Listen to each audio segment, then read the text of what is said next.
Why are you gay? Ahora que acabamos de reaccionar a un hilo de una señora que estaba disfrutando fuertemente lo votado, ¿no? Que estaba diciendo cómo después de pagar su sueldo, ¿no? Es que ella vivía en un piso de 60 metros cuadrados por 700 euros en un barrio guay de Madrid, lleva ahí viviendo 10 años y ahora de repente le han echado del piso y se está dando cuenta de que los precios están por encima de sus posibilidades. Ya que, por lo que sea, le pareció buena idea votar a la PSOE.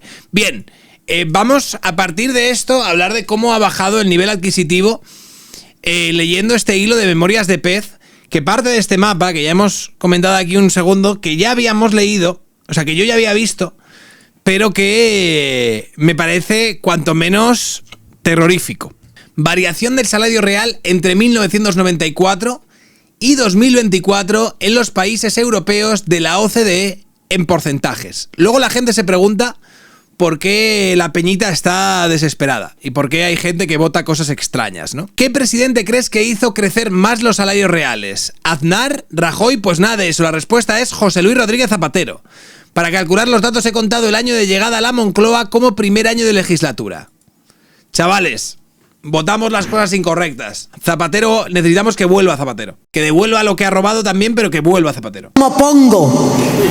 Evolución del salario real durante la legislatura.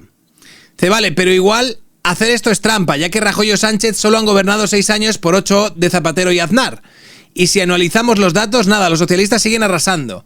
¿Y qué explicación tiene esto? A ver, Memorias de Pez nos va a explicar un poco cuál es la solución.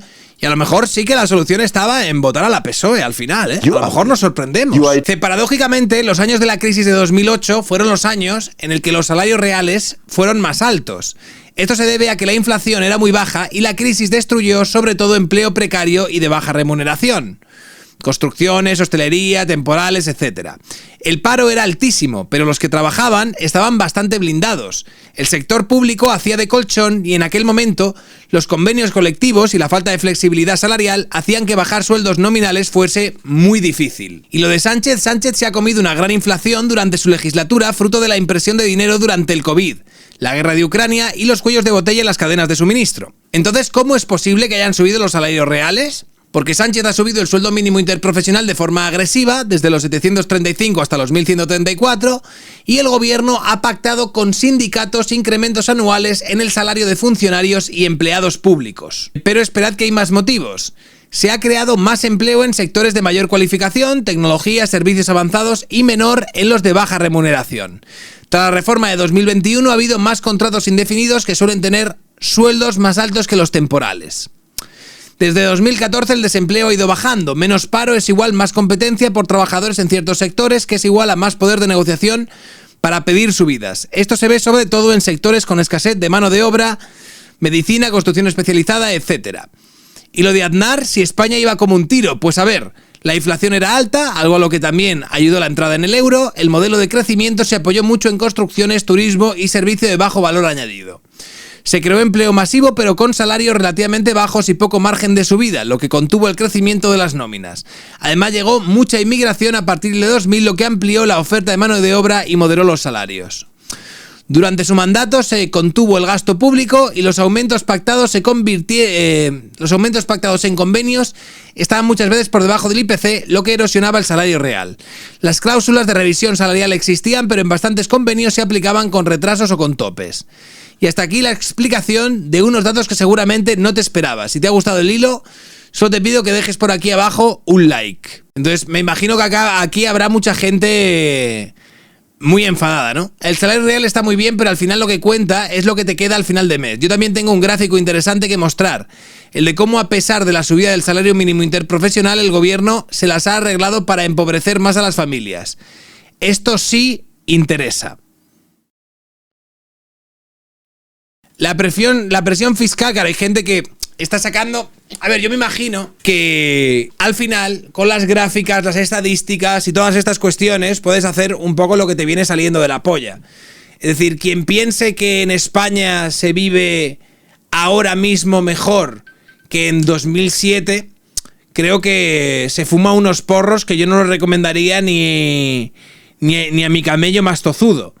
Pero en muchos otros aspectos, la realidad es que la cosa está bastante jodida. González metió la puntilla, pero quien nos metió en el pozo de la corrupción empezó a Aznar y suma y sigue con cada gobierno. Aquí está. Por ejemplo, esto de aquí. La cesta de la compra más cara de la historia. Subió un 38,5% desde la pandemia. Es decir, sí, el sueldo ha subido un 2,76% en 30 años, ¿vale? Y en apenas 5 años la bolsa de la compra ha subido un 38,5% desde la pandemia. A mí me da igual que el gobierno de Zapatero o el gobierno de Sánchez sean aquellos que lo han hecho subir un punto para arriba, un punto para abajo, esto, otro. El impacto que se lleva la peñita a la hora de ir al supermercado y ver que desde hace 5 años la cesta de la compra le sale un 40% más cara es bastante más impactante que el hecho de que Pedro Sánchez te suba el sueldo mínimo de 750 a 1.100 pavos. Entonces, al final, esto de sacar gráficas y a partir de ahí articular conclusiones, puedes hacerlo de manera selectiva para intentar convenir lo que tú prefieras. Al final, la verdad acaba saliendo a flote de una manera u otra. Y yo creo que la verdad se encuentra más cerca de que la gente es más miserable hoy que hace 10 años.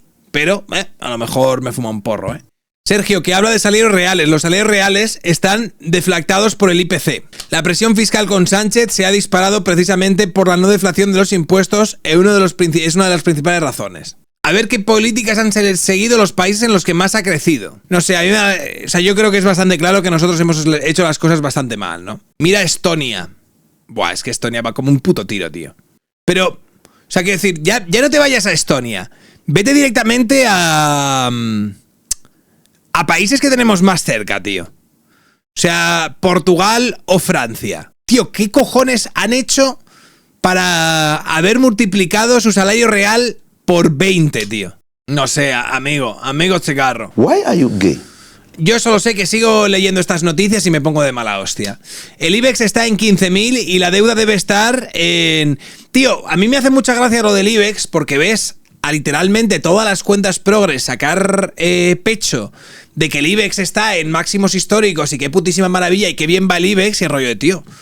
O sea, pero no erais vosotros los que erais críticos con el capitalismo que ahora estáis aplaudiendo a Pedro Sánchez porque eso significa que las empresas del IBEX les va de puta madre, tío. República Checa God también. Tenían comunismo y se alejaron todo lo posible y ahora mira. España destinará 1,7 millones de euros a empoderar a mujeres del Egipto rural. Yo solo sé que seguimos destinando 1,7 millones de euros a empoderar a mujeres del Egipto rural. Lo cual a mí me congratula mucho, porque yo creo que las mujeres del Egipto rural se merecen eso y mucho más, pero me da la sensación de que hay gente que está estafando al personal y que se lo está llevando crudo cuando dentro de todo el cómputo que se puede hacer a la hora de articular los gastos que va a tener un Estado y tal, se encuentra o hay margen para gastarse 1,7 millones para empoderar a las mujeres del Egipto rural. Sinceramente. Yo lo que más veo, a lo mejor también es por un sesgo de confirmación de mi trabajo, a lo que me dedico y demás, son noticias como esta. Carmen Ninet, la mujer del excomisionado de la Dana, tampoco acredita su título y su puesta en un museo será suprimido. Tenía un puesto en un museo. ¿Queréis saber cuánto la iban a pagar por algún tipo de puesto en un museo dentro de la empresa pública y demás?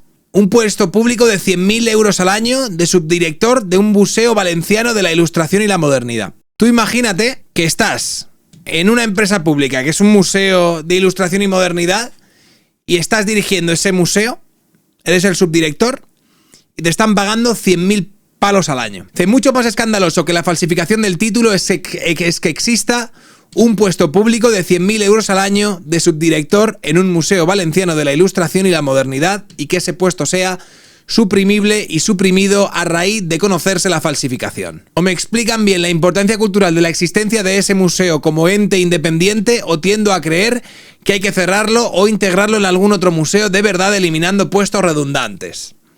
Y quien crea que los partidos políticos, no solo la PSOE, pero casi todos los partidos políticos en general, se dedican en parte a crear redes clientelares en forma de museos, ONGs, asociaciones y demás, para poner en esas empresas públicas a sus amigos y allegados con sueldos millonarios, es que creo que no está pensando. Agencias de colocación 3.0 y no les veo fin, ¿eh? No veo que mañana vaya a llegar PP y Vox y vayan a decir, uy, nos las quitamos de en medio, que esto es una forma de estafar a los ciudadanos.